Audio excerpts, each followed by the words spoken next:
আমার যেই দিন ডাল রান্না থাকে সেই দিন আমি কি করি, সবার আগে ডাল বসিয়ে দিই। একদম ডালটা বসিয়ে দিয়েছিলাম, টমেটো দিয়েছিলাম, জলপাই জলপাই টমেটো দিয়ে ডাল রান্না করেছি। ডালটা বাগার দিয়ে নিলাম, বাস শেষ, একদম ঝামেলা শেষ। এখন কাঁকরোল ভাজি করব। এই যে কাঁকরোলটা, একদম কচি কচি কাঁকরোল, একটা আলু কেটে দিয়েছি, বাস পেঁয়াজ কাঁচামরিচ দিয়ে তেলে দিয়ে দিয়েছি, একটু হলুদ, আর এটা একদম ভাজা ভাজা করে নিব। কাঁকরোলটা একটু তেলে ভাজা ভাজা করে নিলেই ভালো লাগে। আর আমার বাসায় এই ভাজিটাই চলে, এর চেয়ে বাইরে যদি রান্না করি তাহলে কেউ খেতে চাইবে না। আর রান্না করব ধুন্দুল ভাজি, ধুন্দুল আলু ওটাও কেটে নিয়েছি।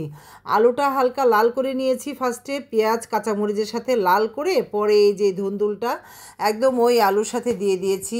এখন একদম ঢেকে, মানে ঢাকবো না, ঢাকলে কি হবে, অনেক পানি বের হবে। একদম মানে না ঢেকেই এভাবে নেড়ে নেড়ে নেড়ে নেড়ে রান্না করব। আর এই যে সাহেব পাট শাক এনেছিল, সেই পাট শাকটা ধুয়ে নিচ্ছি। এদিকে ধুন্দুলের ভাজিটা হচ্ছে আর পাট শাক ধুয়ে নিচ্ছি। এই শাকটা তো এত পছন্দ, পাট শাক এত মজার। আর রান্না করব এই যে মাছ, এই মাছটা ভাজা করব। এটা নাকি একটা সামুদ্রিক মলা মাছ, একটু বড় সাইজের মাছ। এই মাছটাও আমি অনেক কষ্টে কেটেছি। গুড়া মাছ কাটা যে কত কষ্টের, কেচি দিয়ে সুন্দর করে কেটেছি। কাটা কিন্তু সুন্দর হয়েছে, দেখেন তো সুন্দর হয়েছে কি না। শাকটা ধুয়েই এই মাছটা মশলায় মাখিয়ে দিলাম, একদম বেশি না, অল্প একটু আদা রসুন একটু হলুদ মরিচ দিয়ে মেখে। আর এই যে একদম একটা একটা মাছ বিছিয়ে দিলাম, একদম তেলের সাথে বিছিয়ে এইভাবে মচমচা করে ভেজে উঠাবো। এই মাছটা গরম ভাতের সাথে একটা মুখে দিলে মচমচ করে খেতে কী যে ভালো লাগে। সাহেব তো এর আগেও আরও একদিন এনেছে, খেয়ে মজা পেয়ে আবার নিয়ে এসেছে। এর কাজই এরকম, মানে আমার সাহেবের কাজই হচ্ছে একটা জিনিস খেয়ে যদি মজা লাগলো, পরের দিন যেই সেই জিনিস সে যদি বাজারে পেয়ে যায় বাস নিয়ে আসবে, এই হলো তার কাজ। যাক, তারপরেও এই মাছটা বেশ মজার ছিল।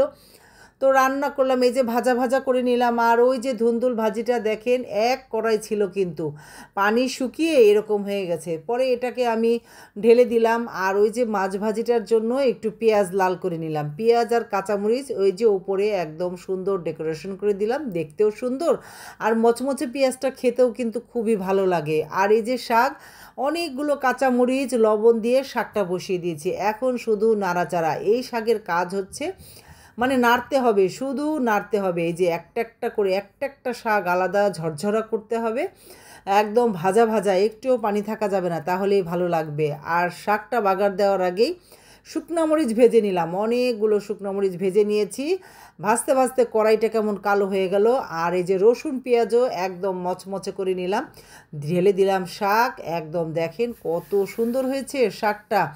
এই শাকটা আরও ভেজে নিব যাতে একদম মচমচা হয়ে যায়, খেতে কী যে ভালো লাগবে। কিন্তু সাহেব অনেক বেশি খেয়ে ফেলেছিল, তার পেটে ব্যথা হয়েছিল। শাক কিন্তু বেশি খাওয়া যায় না, পরিমাণ মতো খেতে হয়। আর এই যে খাওয়া দাওয়ার পরে বেড়ে দিয়েছি, এখন সবাই একসাথে খাবো। ভালো থাকবেন।